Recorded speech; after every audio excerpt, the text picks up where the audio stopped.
Netanagri is brought to you by Pagar Khata. Download the app now. मालिक, क्या इस बार भी लेट होगा पगार? पप्पू का, राजू का, छोटू का, सबके पगार का हिसाब करेगा तेरा मालिक मिनटों में। वो कैसे? पगार खाता के आकर्षक फीचर्स के साथ, क्योंकि स्टाफ खुश रहेगा तभी तो बिजनेस आगे बढ़ेगा। आज ही पगार खाता डाउनलोड करें। अगर आपको पता चले कि आप बनने के बाद आप नेतानगरी में अब बातचीत होगी कोविड वैक्सीन को लेकर, कोविड की बीमारी की रोकथाम को लेकर केंद्र और राज्यों के बीच जो टसल चल रही है उस पर। और इस बातचीत में हमारे साथ जुड़ रहे हैं इंडिया टुडे ग्रुप से जुड़े हुए वरिष्ठ पत्रकार राहुल श्रीवास्तव जी। बहुत बहुत स्वागत है आपका। ये मेरा फेवरेट होता है राहुल जी, जब किसी भी वक्ता के पृष्ठभूमि में किताबें नजर आती हैं। आजकल कौन सी किताब पढ़ रहे हैं आप? आजकल किताबें नहीं, आजकल मैं सिर्फ रिपोर्ट पढ़ रहा हूँ सौरभ। तमाम रिपोर्ट आ रही है। वर्ल्ड बैंक कह रहा है कि 12.5% बढ़ जाएगा भारत का ग्रोथ रेट। अगले साल 6.8 कुछ होगा। सरकार कह रही है अपनी मार्च की मॉनेटरी रिपोर्ट में, मंथली रिव्यू रिपोर्ट में, कि कोविड का जो दूसरा झटका आया है उसके बावजूद इकोनॉमी पे असर नहीं पड़ेगा। एक कोविड को लेकर के तमाम रिपोर्ट हो रही हैं।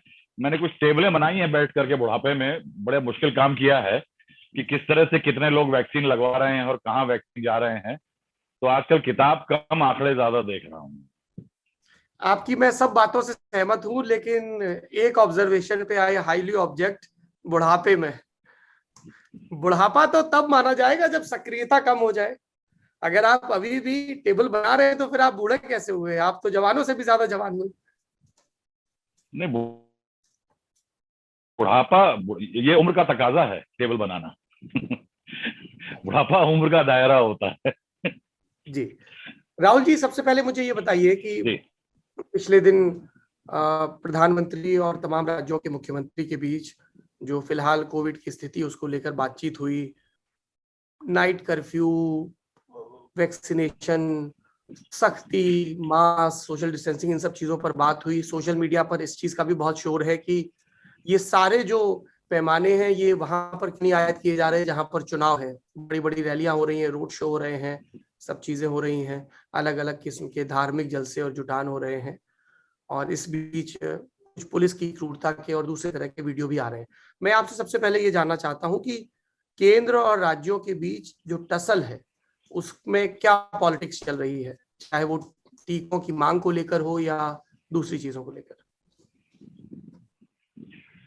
देखिए सौरभ, मैं इस प्रश्न को थोड़ा आगे बढ़ाऊंगा। मैं कहूंगा कि पिछले साल मार्च के महीने में जब कोविड के पैर जरा कायदे से हिंदुस्तान में उतरे थे, तब से लेकर के अगर कोविड बढ़ा है और उसके तरीके बदले और तमाम तरीकों से उसको नापने के लिए, ठीक करने के लिए कोशिशें हुई, एक बात कही जा सकती है कि राजनेताओं ने इस पे जम के राजनीति की है।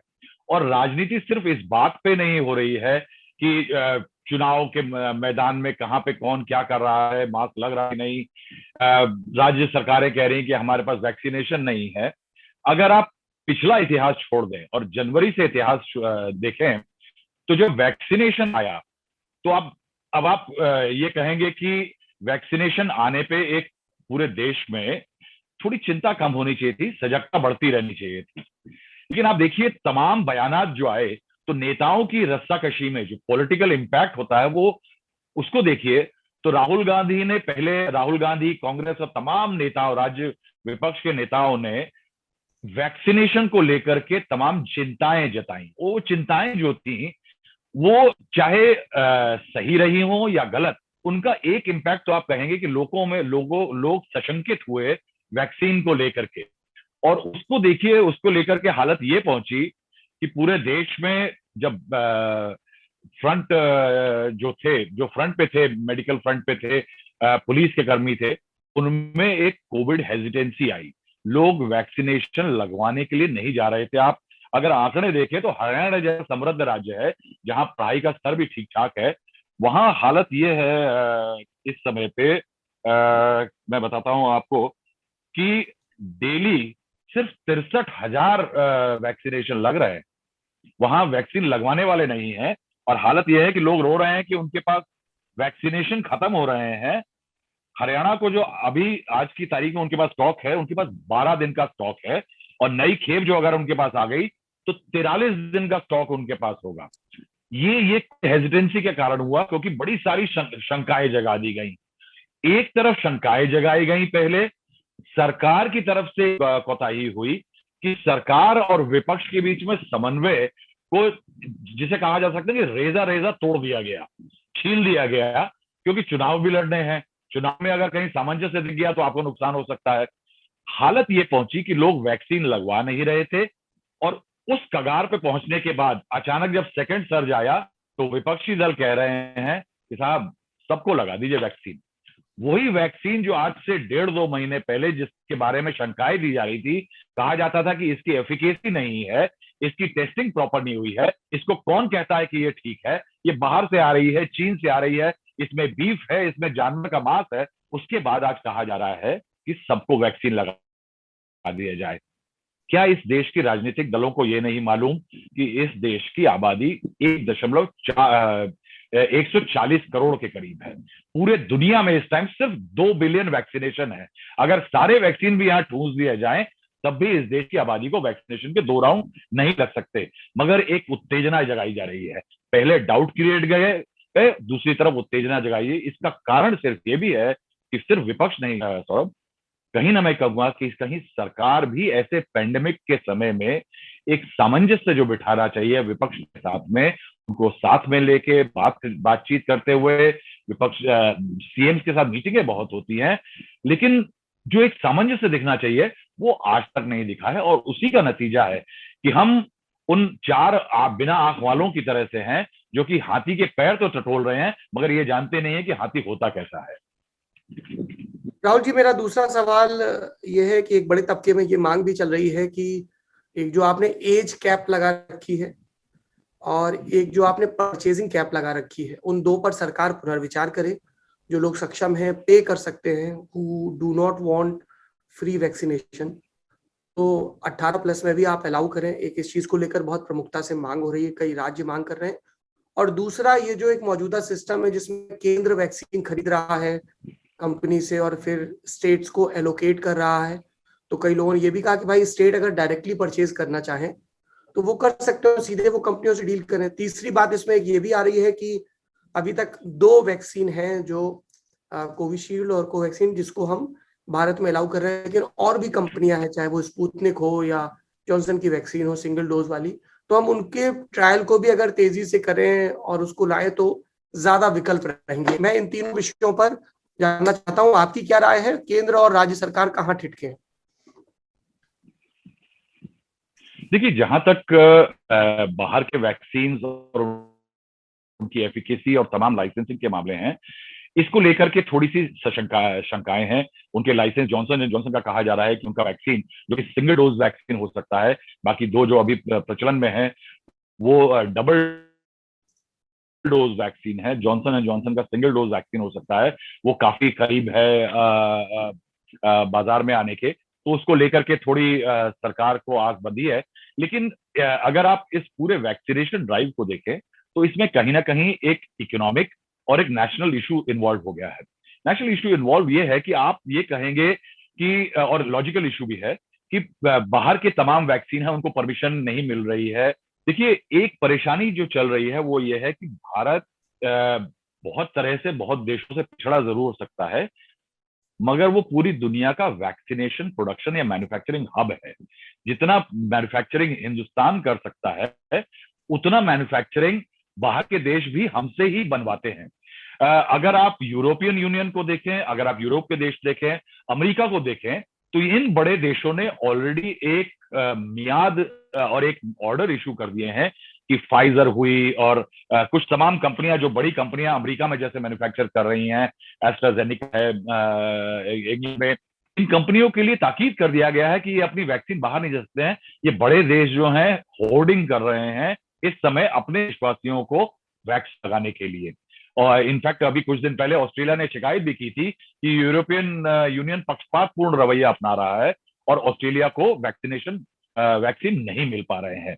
तो सब रहा सवाल वैक्सीन का, तो ये थोड़ा पेचीदा मामला है कि अगर हम कहें कि बहुत लोगों को परमिशन नहीं मिल रही है, तो क्या इसमें एक तो साइंटिफिक कम्युनिटी का विश्वास करना होगा, आईसीएमआर का, कि क्या कितने करीब हैं, कितने कारगर होंगे, एफिकेसी कितनी होगी, कितने सप्लाई कर पाएंगे। क्योंकि अगर एक कार्यक्रम लॉन्च कर दिया जाता है और उस कार्यक्रम में मान लीजिए हम किसी और पे डिपेंडेंट हैं जिसकी डिलीवरी रेट को हम नहीं मान सकते, जिस तरह से कि अगर आप सीरम इंस्टीट्यूट को ही देखें तो उन्होंने कहा, जिस तरह कहा था कि 9.7 करोड़ वैक्सीनेशन वो कोवैक्स वगैरह के जो प्रोग्राम है डब्ल्यूएचओ के लिए उसके लिए देंगे, उन्होंने टोनिंग डाउन किया है, 6 करोड़ के करीब उन्होंने अपने कर दिए हैं टारगेट को। भारत में ये कह दिया है कि जून के महीने तक सीरम इंस्टीट्यूट सिर्फ भारत के लिए फोकस करेगा। तो ये जो सेकेंड सर्ज आई है इसके कारण भी काफी न्यूमेरिकल बदलाव हो रहे हैं जहां तक मैन्युफैक्चरिंग और डिलीवरी का सवाल है। लेकिन रही बात जो कि 45 साल के ऊपर के लोगों की बात है और प्रायोरिटाइजेशन की है, उसमें सौरभ में जो सरकार कह रही है, हर्षवर्धन जी ने कहा और प्रधानमंत्री नरेंद्र मोदी ने भी कहा कि ग्लोबल नॉर्म्स फॉलो किए जा रहे हैं।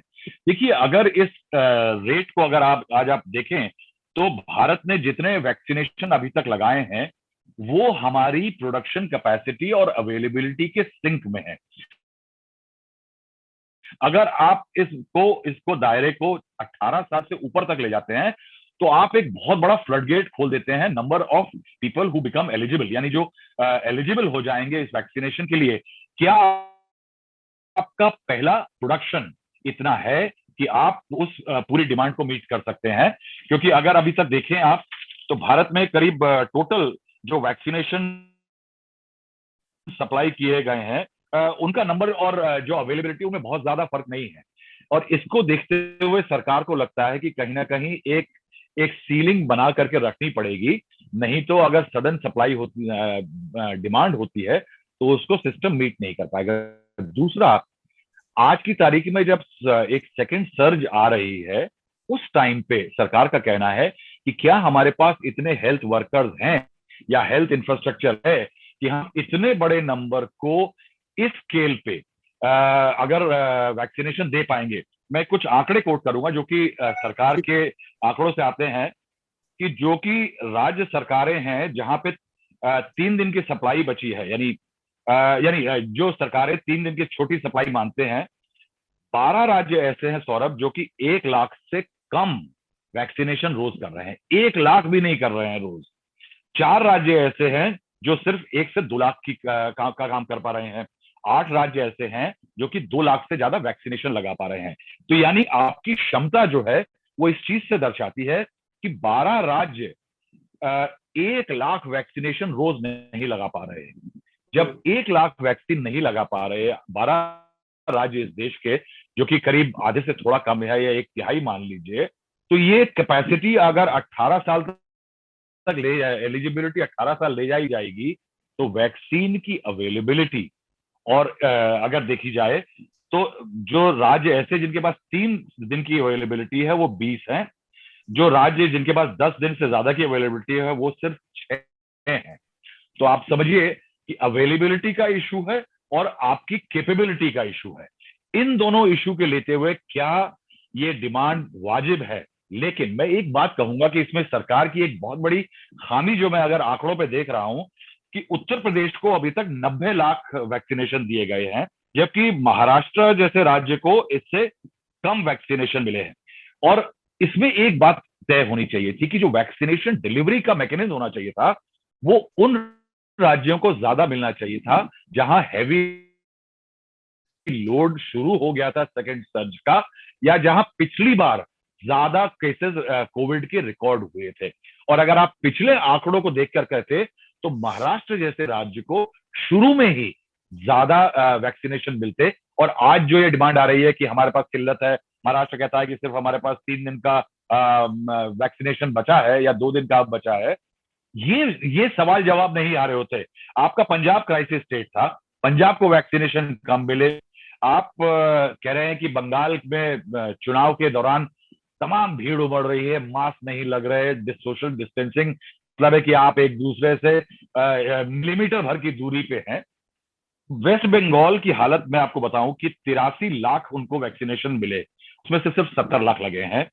और यही नहीं कि वहां सोशल डिस्टेंसिंग का पालन नहीं हो रहा, उनके पास 13 लाख वैक्सीनेशन अभी बचे हुए हैं, 13 दिन का माल उनके पास है। वो डेली सिर्फ 2.6 लोगों को 60,000 लोगों को वैक्सीनेशन लगा पा रहे हैं। इधर ऐसे ही चुनाव हालत आसाम की भी है, 17 लाख वैक्सीनेशन मिले, उसमें से 5.70 लाख मिले, 17 लाख मिले, 14 लाख इस्तेमाल हुए। उनके पास अभी भी 27 दिन का माल, अगर नया माल आ जाता है तो मौजूद होगा। हरियाणा तो सबसे बुरा हाल है, मैं कहूंगा कि जहां पे अभी भी 43 दिन का माल बचा होगा अगर नया स्टॉक आ जाता है।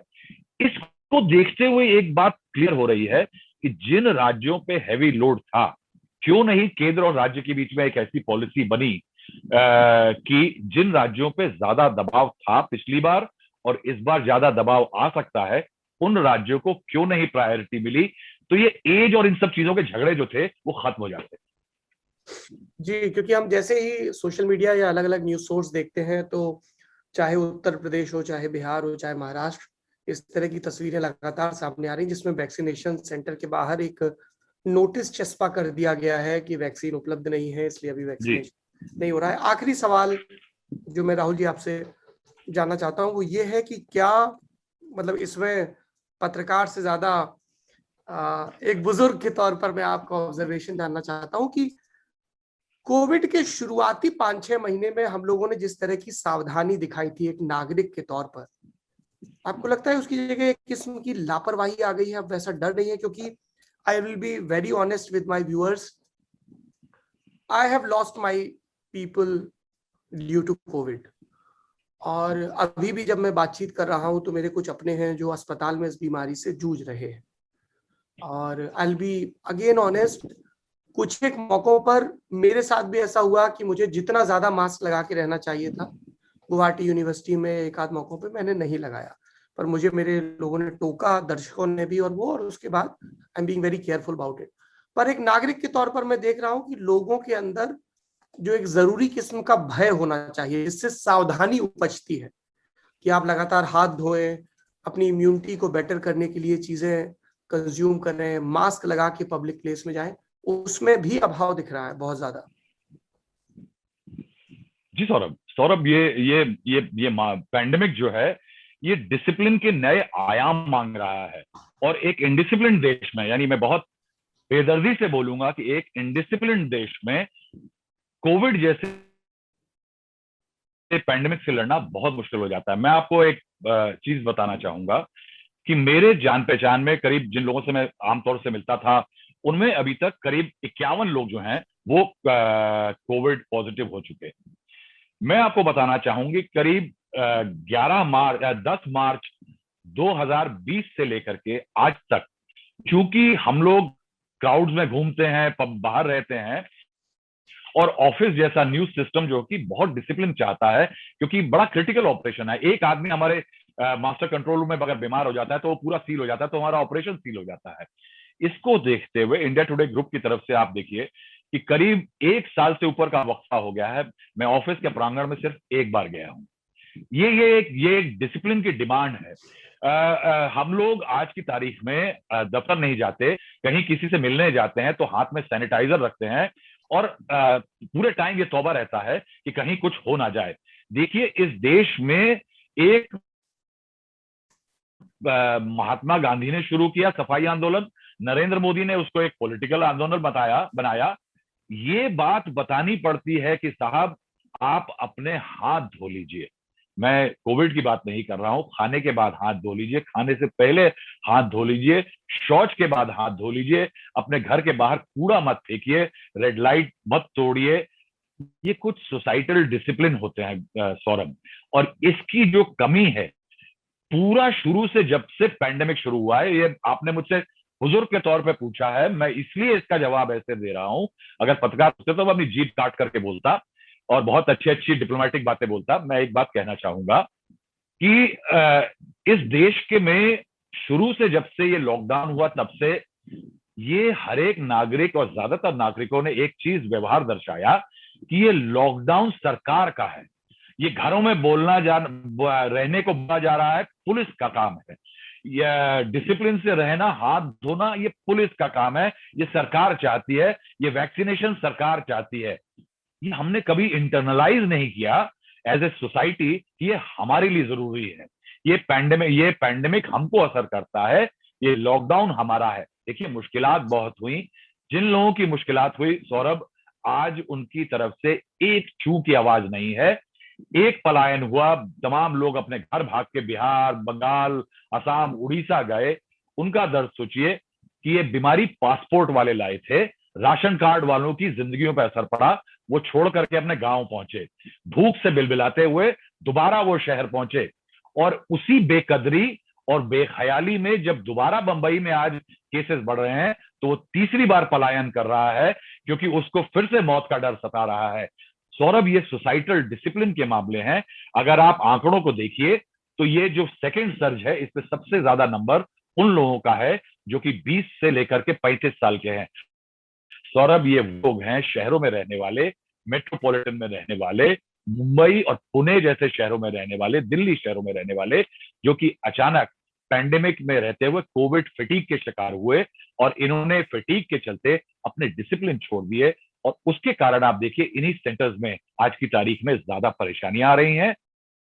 और देखिए मैं इसमें कुछ और बात कड़वी है कि आज उसी वर्ग में शिकायतें हैं कि हॉस्पिटल बेड नहीं है, मगर जब डीटीसी का फ्री टिकट देते हैं अरविंद केजरीवाल, तो वोट उनको मिल सकता है। लेकिन जब आप फ्री टिकट लेंगे डीटीसी का, जब आप फ्री का पानी लेंगे और सस्ती बिजली लेंगे, तो अस्पताल के बेड नहीं बना करेंगे।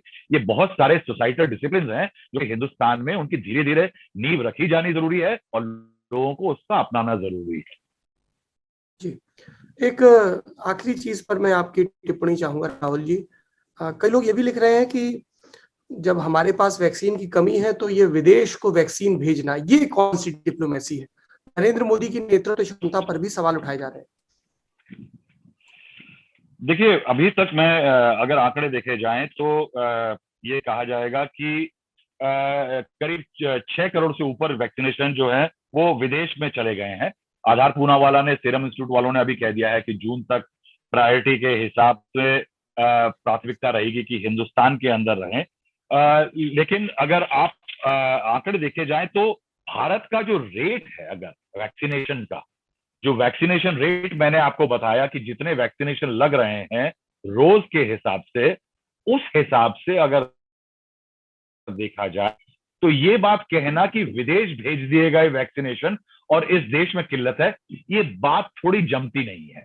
ये बात इसलिए जमती है कि आप वैक्सीन लगा ही नहीं रहे हैं, आप वैक्सीन लगवा ही नहीं रहे हैं और आप कह रहे हैं कि साहब आप बाहर क्यों भेज रहे हैं। देखिए एक कोवैक्स एग्रीमेंट हुआ था WHO से, भारत की कुछ एग्रीमेंट थे कंपनियों के और भारत के भी, कि वो कंट्रीब्यूट करेंगे इंटरनेशनली कोविड की लड़ाई में। करीब 83 देशों को पहुंचाया गया है।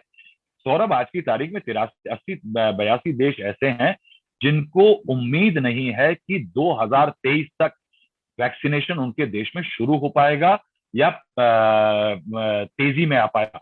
82 देश, तो अगर 82 देश आइसोलेटेड रहते हैं, वहां वैक्सीन शुरू नहीं होता, तो क्या ऐसा है कि पूरे दुनिया से कोविड खत्म हो सकता है? क्योंकि कोविड वहां पनपता रहेगा। इसलिए ये बात कहना कि ये ऑब्लिगेशन जरूरी नहीं था, देश में देना चाहिए था। कुल आंकड़ों के हिसाब से 11.1 करोड़ वैक्सीनेशन सप्लाई हुए हैं, 9.1 लगाए गए हैं, 1.9 आज की तारीख में हमारी जेब में है और नए वैक्सीन की खेप आने वाली है। तो ये कहना कि किल्लत हो गई और ये सही नहीं होगा। और ये कहना कि प्रायोरिटी सेट कर दी गई, सारे देशवासियों को लगा देना चाहिए था। सौरभ, ये भी थोड़ी बेमानी बात है। क्यों?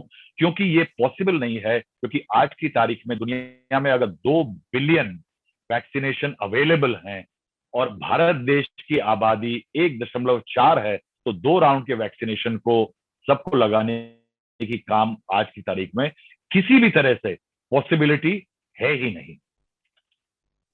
इसमें सौरभ मैं एक बात और कहना चाहूंगा, जो मैंने एक इंटरेस्टिंग आंकड़ा निकाला है जो कि देखना जरूर चाहिए, कि तेलंगाना राज्य में 17.6% का वेस्टेज हो रहा है।